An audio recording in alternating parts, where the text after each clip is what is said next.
Hello, good morning बच्चों। आज मैं आपको क्लास 3 के बच्चों आज मैं आपके लिए व्याकरण की किताब में एक्सरसाइज 11 अनेक शब्दों के लिए एक शब्द इसको मैं बताने जा रहा हूँ। बड़ा ही हल्का सा चैप्टर है ये, बहुत छोटा चैप्टर है ये, लेकिन ये भाव के आपके विचार को स्पष्ट रूप से व्यक्त करने के लिए बड़ा महत्व रखता है, क्योंकि यह चैप्टर है अनेक शब्दों के लिए एक शब्द। देखिए, चैप्टर का नाम है अनेक शब्दों के लिए एक शब्द। मतलब अनेक शब्द, एक से अधिक शब्दों के बदले हम कैसे एक शब्द लिख करके अपने भाव को स्पष्ट करेंगे, उसके लिए आपको इसकी परिभाषा क्या है कि भाषा को सुंदर, सरल,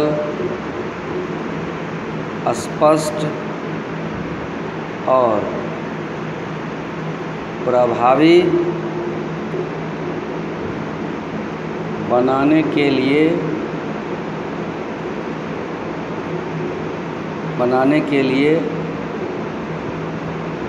अनेक शब्दों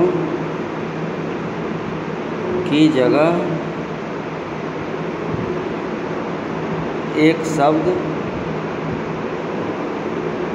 का प्रयोग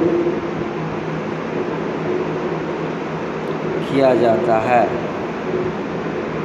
क्या है?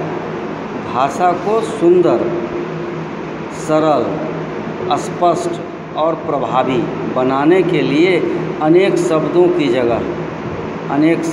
जगह एक शब्द का प्रयोग किया जाता है। अब जैसे यहाँ से देखिए तो आपके पास 3 शब्द यहाँ पर मैंने लिखा है, एक किसान, दूसरा विद्यार्थी, तीसरा चिकित्सक। अब देखिए, इस किसान के लिए हम अगर इतने सारे शब्दों को लेकर के एक सेंटेंस बनाते हैं, अब जैसे इसके लिए हम लिखते हैं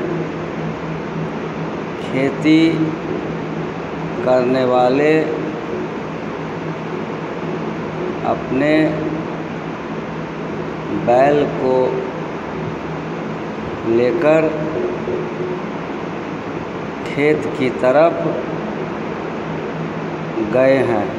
अब हम क्या करेंगे, तो इतने शब्द के बदले में हम एक शब्द तो लिख सकते हैं। क्या लिख सकते हैं? तो किसान अपने बैल को लेकर खेत की तरफ गए हैं। देखिए, ये ज़्यादा स्पष्ट हो जाता है, ज़्यादा प्रभावी हो जाता है। किसान, यहाँ देखिए, किसान खेती करने वाले के जगह पर हम किसान लिख देंगे। उसी तरह से अगर हम लिखेंगे विद्या प्राप्त करने के लिए विद्यार्थी, विद्या प्राप्त करने वाले विद्या प्राप्त करने वाले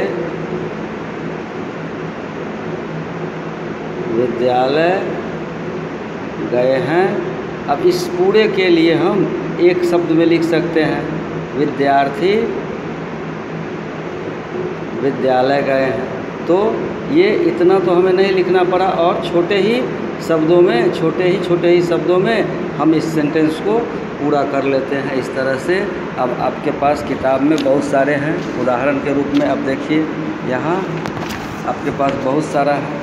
देखिए, चित्र बनाने वाला, इसको चित्रकार, इस तरह से। अब यहाँ देखिए सेंटेंस में, अब यहाँ देखिए, इसको नगर में रहता है, रोहन दिल्ली नगर में रहता है, वह वहाँ का। तो नगर में रहता है तो वहाँ का क्या हो जाएगा? वो तो वहाँ का वह नागरिक हो जाएगा। तो यहाँ लिखा जाएगा नागरिक। इसी तरह से अब देखिए, प्रतियोगिता में भाग लिया, वह एक क्या है? तो वह एक प्रतियोगी था, प्रतियोगी था। इस तरह से आप इसको कंप्लीट कर लेंगे किताब को देख करके। पुस्तकें रखने का स्थान, तो पुस्तकें रखने का स्थान कौन सा है? तो अब देखिए, तो पुस्तकालय है। इस तरह से आप इसको मिलाएंगे। प्रतिदिन होने वाला, तो प्रतिदिन होने वाला क्या होता है? तो इसको हम दैनिक कहते हैं। इस तरह से हम इसको बनाएंगे।